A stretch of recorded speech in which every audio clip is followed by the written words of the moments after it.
Guys, Graham Potter being fired is imminent. If you don't know who Graham Potter is the head coach at Chelsea Football Club. And by the way, guys, Chelsea Football Club is having a hard time. In essence, its performance this season in the Premier League is very poor. And I'm saying so because after a 0-2 loss to Aston Villa, more so at Stamford Bridge, Chelsea has effectively dropped out of the top 10. Think about it, guys. This is a big club.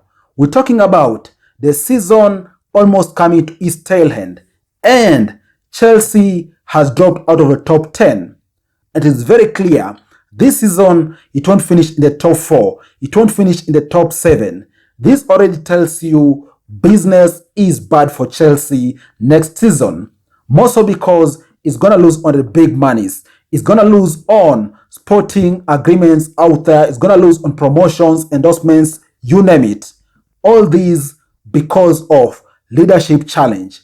And I'm saying so because it is the same squad which Thomas Tuchel used to win the Champions League, to be in the top 4 in Premier League, you name it. How comes Graham Potter can do that? And guys, with that, Chelsea boss Todd has 3 options.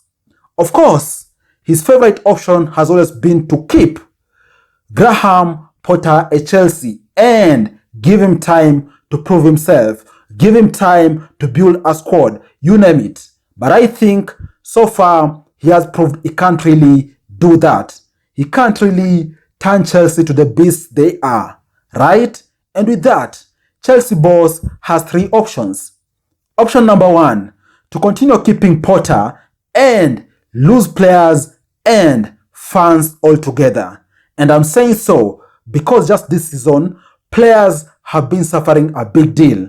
Talk about, for example, Mason Mount having had a very poor season. And only a season ago, he had one of his best ever seasons by playing top football, a Premier League, and also the Champions League, right? Option number 2, the Chelsea boss has, is to keep Potter and, of course, lose out on big business.